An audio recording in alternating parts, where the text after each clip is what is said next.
surgió cuando yo retomé otra vez la didáctica de este ramo y me enfrenté con una realidad paupérrima. En el sentido en que yo empecé a hablar muy embalada sobre el modelo de balanza de pago y de repente vi unas caras de terror acumulado y dije, Dios mío, estoy hablando en otro idioma. Entonces dije, tengo que hacer un paso atrás. Entonces, como tengo que hacer un paso atrás, esta clase hace un repaso de temas macroeconómicos que convergen al análisis de la economía abierta. Entonces vamos a hablar de algunos tópicos que puede ser que los hayan visto, como puede ser que no, y como yo me voy a poner un poquito el parche antes de la herida, prefiero pasarlos yo. ¿Ya? Entonces, empecemos. Cuando introducimos en el análisis el mercado o el efecto de la economía abierta, primero tenemos que ponernos en el escenario, en la posición de quién somos nosotros frente al mundo, que es el resto de las otras economías. Nosotros somos un país chiquitito, de un mercado ínfimo en términos internacionales, por lo tanto somos tomadores de precios, no tenemos mucha capacidad de tener poder de negociación. Y cuando decidimos abrirnos al resto de la economía, somos una economía chiquitita donde nos llega un impacto de propagación o de contagio o de exposición que es súper grande en varias de las variables que vamos a observar. Por lo tanto, nuestra posición como país es un país chiquitito abierto al mundo. Ese es nuestro escenario de análisis, partiendo de ahí, ¿ya? Entonces, uno parte, lo que yo les decía la clase pasada, de una situación súper básica que está cubierta, que es la autarquía, que en el fondo nos dice es una economía que se cubre con sus propios recursos y en el fondo compensa todo con un balance igual a cero. Y después de la autarquía pasamos a una economía cerrada, donde podemos tomar decisiones distintas a la capacidad productiva, generando superávits o déficits, pero que no pueden ser permanentes en el tiempo porque en algún minuto se nos acaban los recursos. Y la tercera etapa es cuando tomo estas decisiones distintas en el tiempo y las muevo hacia comercio con otras economías. Entonces ahí la magnitud o el rezago de la devuelta del superávit o la devuelta del déficit se amplía en tiempo. Es decir, puedo jugar más con los tiempos porque accedo a mercados que son mucho más grandes. Por lo tanto, puedo jugar con los plazos de mejor forma. Y eso permite que uno alcance posiciones de producción y de consumo súper distintas a lo que habíamos alcanzado dentro de la economía local. Acá hay un mercado súper importante. Cuando ustedes veían en macro la demanda agregada, que representa, ¿no es cierto?, el nivel de gasto, o básicamente los actores que deciden sobre el gasto dentro de la economía, uno identifica cuatro grupos de actores, ¿no es cierto?, que acumulan las decisiones de consumo de los recursos: los hogares, las empresas, el sector público, el sector externo. Y todos estos se separan porque las variables que gatillan su comportamiento son distintas y sus funciones de comportamiento reaccionan por distintas variables y por distintos canales de propagación. Entonces, lo que uno entiende de acá es que en ciertas circunstancias, cuando yo miro el gasto, algunas veces en las economías, en prácticamente todas, el gasto más fuerte está concentrado en los hogares. Es el que lleva la inercia de la fuerza del crecimiento económico. El segundo gasto más importante es el de las empresas porque es el que construye capital. El gasto de los hogares generalmente construye más consumo. El de las empresas construye más inversión. Y cuando genero inversión, logro aumentar el volumen de los flujos que enfrento. ¿Sí? Luego tengo otro ítem de gasto que hace harto ruido en el sistema local, que es el sector público. El gobierno gasta muchos recursos. Gasta bien, gasta mal, la mayoría de las veces lo gasta bien mal. Pero gasta muchos recursos, ¿ya? Y después tengo un sector externo que puede tener cualquiera de los dos caminos. O ser un gastador o ser un ahorrador. Entonces, el mecanismo del flujo de equilibrio de la economía se va ajustando con desequilibrios de mayor gasto o menor gasto de estos distintos agentes de la economía. Entonces, a veces puedo tener situaciones deficitarias del consumo, pero que se compensan con superávits del sector de los inversionistas. O puedo tener superávit del sector externo, ¿cierto?, que me compensan en cierta medida flujos negativos de los otros tres actores. Sí. ¿Quién integraría en el sector externo? Todo lo que pasa aquí puede haber principios. Nosotros tenemos una empresa del sector económico que está súper metida ahí, que es Codelco. ¿Te fijas? Y si tuviésemos, por ejemplo, otras empresas de propiedad pública que vendieran bienes nacionales hacia afuera, también deberían estar ahí. Y ojo, el sector público también compra importaciones. Por ejemplo, los medicamentos, ¿a quién se los compra?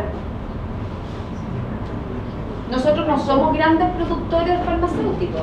Por lo tanto, medicamentos y todo lo que son insumos específicos, equipamiento para el sistema público, qué sé yo, es todo comprado afuera. Por lo tanto, el sector público también compra importaciones.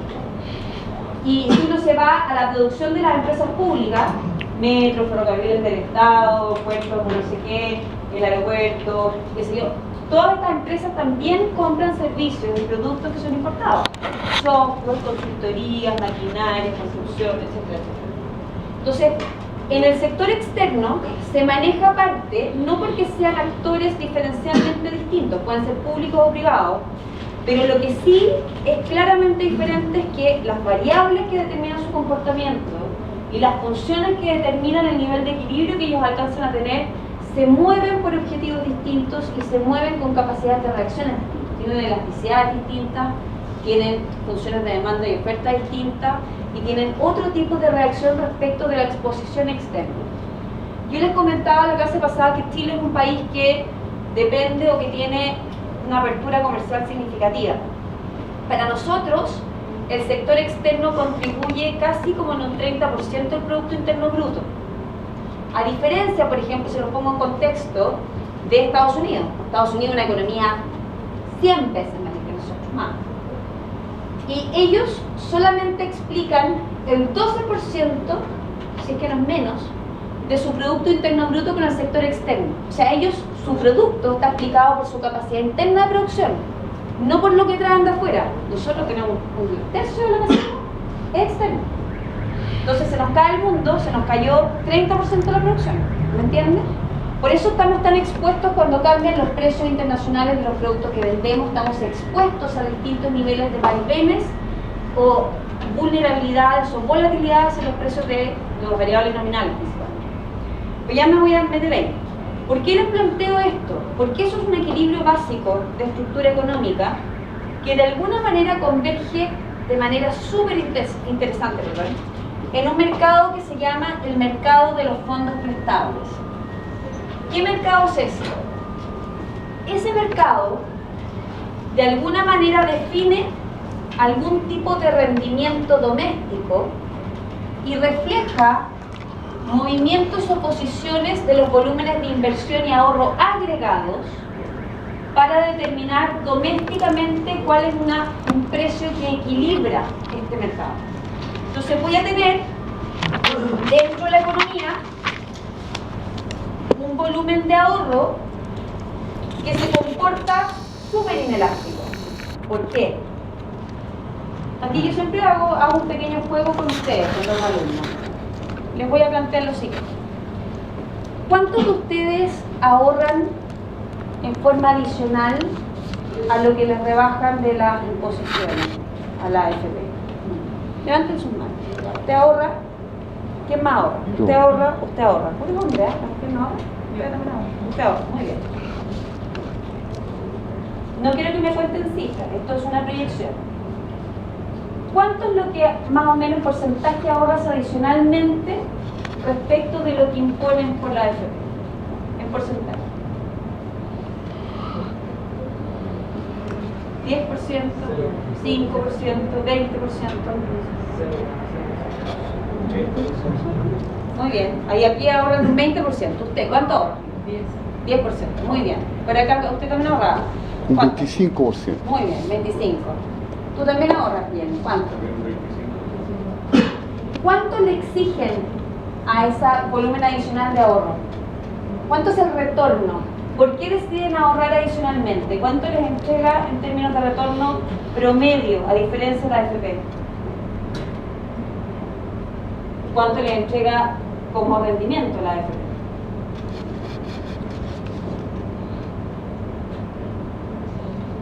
Difícil pregunta. ¿Cómo no saben cuánto están recibiendo en promedio de la plata que ahorran? Se la están entregando a otros para que la administren. Hay que saber eso. En promedio las AFP han bajado su nivel de rendimiento, ¿no es cierto? Hoy día no son capaces de rentabilizar más allá entre el 3,5 y 4,8%. En promedio, cuando la cartera es súper eficiente. Por lo tanto, yo me imagino que lo que ahorran adicionalmente debería estar sometido a un análisis de rendimiento superior a lo que me está rindiendo la AFP, porque si no, racionalmente, la decisión es cuestionable. ¿O no? Bueno, eso es lo que pasa con el ahorro. Generalmente las economías, miren lo que yo pregunté a un grupo de gente que hoy día 20, 22 personas. 4 me dijeron ahorramos. Un cuarto más o menos de su remuneración. Ninguno sabe cuánto le rinde de retorno a eso. Y posiblemente esto pasa por varios motivos. Pasa porque, primero, la gente privilegia el gasto, las preferencias y la satisfacción asociada al consumo. Es muy difícil que una vez que uno llegue a un cierto nivel de consumo, uno lo rebaje o lo reduzca, ¿ya?, para generar vías de ahorro. Porque hay un tema de satisfacción y de necesidades establecidas. Tipos de bienes normales que ya están establecidos, cierto nivel de remuneración. Entonces la curva de Engel se cumple perfectamente a nivel individuo. Si yo eso lo llevo a nivel agregado, me doy cuenta que es más notorio todavía. Y en promedio, la gente no ahorra más que lo que necesariamente tiene que ahorrar, que es el ahorro forzoso. Otros países, otras experiencias han sido exitosas en incentivar ahorros, como el caso de los tigres asiáticos. Singapur es un país re pobre, una desigualdad de ingresos tremenda. Hasta que convergieron gente inteligente, gente capaz, gente que sabe mirar y entendieron, y culturalmente posiblemente son más ordenados que nosotros en algunos aspectos, porque tienen ciertos aspectos de tradición que les facilita esa cercanía. Entonces dijeron, miren, tenemos que hacer algo para ordenar esta situación económica, porque el país está sufriendo hambre, está sufriendo en el fondo desequilibrio en el uso de sus recursos, y tengo